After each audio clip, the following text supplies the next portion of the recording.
Tell us some about preaching mentors for you.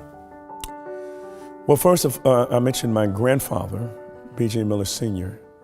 He was my first model for preaching, and I wanted to be like him. I cannot remember a time in my life that I did not want to be a preacher. And that was because he was my model. And he actually had one of the trustees when I was 4 or 5 years old build me a makeshift pulpit.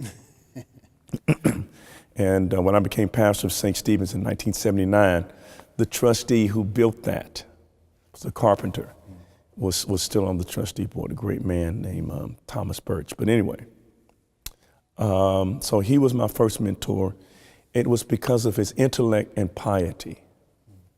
In fact, Dr. Thomas, you put me in memory of my granddad, B.J. Miller Sr. You guys would, y'all, very, very similar. And then there was another man who licensed me, who's very charismatic, but had his demons. But he's the one that rescued me from self-loathing. I had no confidence. I had it when I was young. My mother passed when I was relatively young, and our family moved from the black community like the Jeffersons to an all-white community, an all-white school. And I went down because in every area of my life, because I just could not connect with the culture. What I did different, to quote Jeremiah Wright, I was different. They defined that as being deficient. And I was resistant to this imposition of white norms into my life. So instead of embracing white norms, I just shut down. Our family we went back to church, to the black church. And this man named Charles Mims, who was my uncle by marriage, took me in and poured into me and made me believe that I was the prime minister of the entire universe at 15. He made me believe I was somebody, and I rose to his expectations. He was an alcoholic, and eventually he had to resign from his church because of the disease, and went all the way down to Skid Row, but came back up and started pastoring again in Los Angeles. He was brilliant, brilliant. In fact, he almost brought Muhammad Ali back to the Christian faith. That's how brilliant he was. Muhammad Ali never went anywhere without Charles Mims Jr. When Muhammad Ali fought in Manila, he would take in fact, the church that I started attending, Reverend Mims' church, was the church of Muhammad Ali. His mother, Odessa Clay, was a member of the church. That is why when Odessa Clay, Muhammad's mother, passed, I preached her funeral. When Muhammad Ali passed, I was one of the eulogists at Muhammad Ali's funeral. So Reverend Mims was one of my preaching mentors, my grandfather. My dad, who was not a preacher, but a lay person, who stressed the importance of study. He was born a sharecropper in northern Alabama, born poor, but went on and got his degree and was the president of the local NAACP in Louisville and a very successful realtor in Louisville. But he stressed college. All of my siblings have degrees.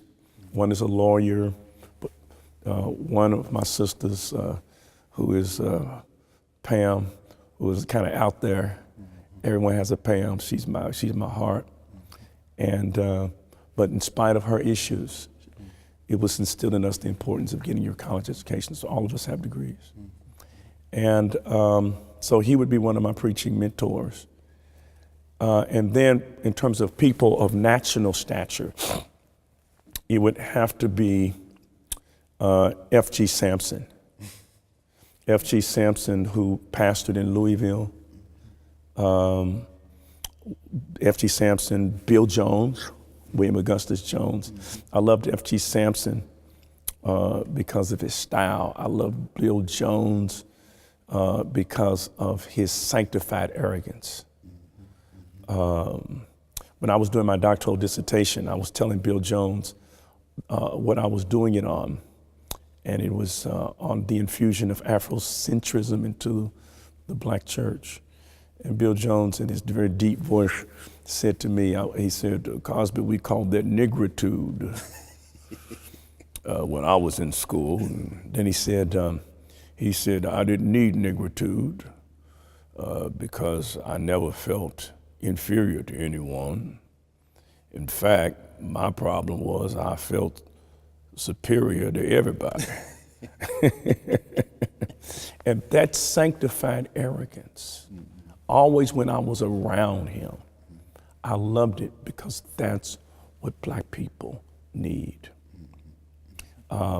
Michael Eric Dyson's book on pride, and Eric, who is brilliant, I love Michael Eric Dyson. Michael Eric Dyson's book on pride said that the absence of pride is a sin for black people. That the sin of black people is not pride, but the absence of pride is the sin of black people.